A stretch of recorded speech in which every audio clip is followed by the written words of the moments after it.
Bismillahirrahmanirrahim. Assalamualaikum warahmatullahi wabarakatuh. Salam sejahtera untuk kita semua. Selamat pagi menjelang siang. Yang saya hormati Pak Menteri Koperasi Republik Indonesia, Pak Teten Mas Duki. Yang saya hormati juga tadi ada Bapak Menteri Pariwisata dan Ekonomi Kreatif, Bapak Sandiaga Salahuddin Uno. Yang saya hormati Bapak Profesor Ketua Dewan Nasihat Inkopontren, Bapak Profesor Jimli Asidik, yang tadi setelah mengukuhkan kita semua, dan pengukuhan ini afdol rasanya karena beliau mantan hakim dan bahkan Ketua Mahkamah Konstitusi. Jadi Pak Teten juga afdol itu jadi anggota keluarga besar Inkopontren. Yang saya hormati Pak Deputi, Pak Ahmad Zabadi, Ketua Umum dan seluruh pengurus Dewan Pimpinan Pusat, Ketua Dewan Pembina dan jajarannya, penasehat dan jajarannya, serta pengawas dan jajarannya, serta seluruh peserta Zoomin dan Zoomiat yang tidak dapat mengikuti acara secara langsung. Mungkin saya singkat saja bahwa Inkopontren itu punya dua dimensi kegiatan, satu koperasinya, satunya lagi pesantrennya. Jadi memang ini merupakan jihad ekonomi, saya setuju.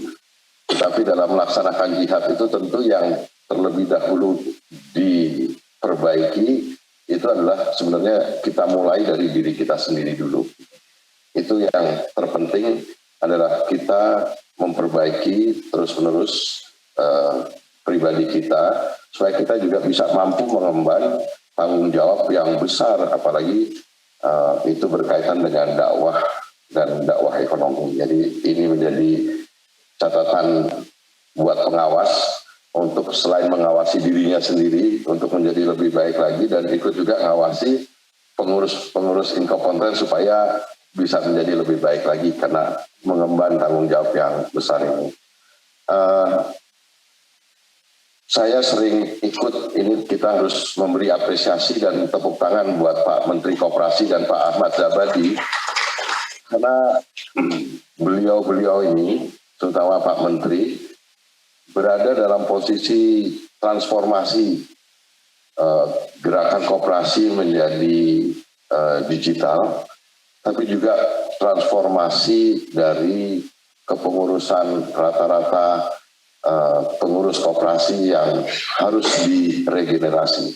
Jadi memang fase ini, tahap ini merupakan tugas berat buat Pak Menteri Koperasi dan jajarannya, karena saya melihat dengan mata kepala sendiri betapa proses mentransformasi menjadi digital badan usaha koperasi dan regenerasi bagi pengurus-pengurus koperasi itu menjadi satu keniscayaan kalau mau koperasi ini bisa bertahan sampai dengan hari-hari mendatang, sampai puluhan bahkan sampai dengan negara ini berdiri, karena koperasi merupakan amanat dari pendiri bangsa ini. Jadi itu tugas beratnya.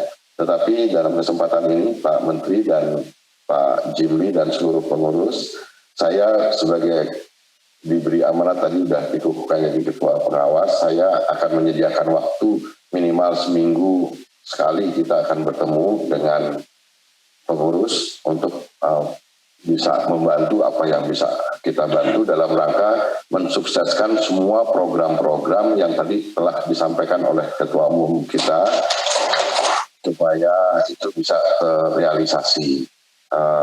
Terakhir mungkin kami juga di gerakan koperasi sebenarnya juga ada koperasi sekunder namanya Induk Koperasi Unit Desa yang sekarang sudah melaksanakan sebenarnya perkembangan pemanfaatan gudang-gudang milik KUD. Nah, sekarang sudah ada di beberapa provinsi, Jogja, Jawa Tengah, sebentar lagi Jawa Timur, itu juga akan bisa membantu sebenarnya kegiatan koperasi-koperasi pondok pesantren dalam rangka untuk penyediaan barang-barang kebutuhan bagi santri-santri, dan juga sebaliknya menjadi tempat wadah bagi produk-produk hasil, produk-produk UKM hasil dari koperasi-koperasi yang ada di pondok pesantren, sehingga akan ada terjadi koperasi, induk-induk koperasi incorporated gitu yang tadi diamanatkan oleh Pak Jimli, bahwa ada bisnis development-nya juga, dan selain itu juga community development-nya. Jadi kalau dahsyat sekali karena gudang-gudang milik KUD itu ada ribuan jumlahnya di seluruh Indonesia. Kalau gudang-gudang itu kan udah kita nggak perlu bangun lagi karena sudah punya aset gudang. Valuation-nya luar biasa kalau itu bisa mensuplai kegiatan koperasi-koperasi di pondok pesantren, dan sebaliknya hasil produksi pesantren itu bisa produk-produknya dijual di gudang-gudang milik KUD, dan oleh karena itu akan menjadi kekuatan yang dahsyat. Saya melihat beberapa koperasi pondok pesantren yang asetnya itu udah triliunan sebenarnya. Di Jawa Timur kemarin saya dapat informasi dari Pak Zabadi di Sukabumi, tadi barusan saya dengar dari Pak Teten di Lamongan, itu aset koperasi-koperasi pondok pesantrennya sudah mencapai angka triliunan, dan memiliki ruang lingkup kegiatan yang punya pertambangan, kemudian punya pengolahan hasil hutan, perkebunan, kemudian punya peternakan yang semua asetnya sudah luar biasa, dan itu tentu akan menjadi referensi kita.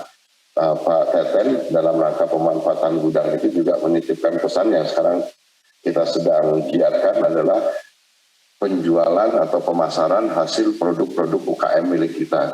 Selain bisa dijual di gudang-gudang milik KUD itu, tapi kita juga akan mendorong nanti di inkopontren produksi dari pesantren-pesantren, dari santri-santri yang akan kita develop, kita kembangkan untuk layak jual, bukan hanya di dalam negeri, insya Allah juga bisa kita jual ke dunia internasional. Mungkin itu yang dapat saya sampaikan singkatnya.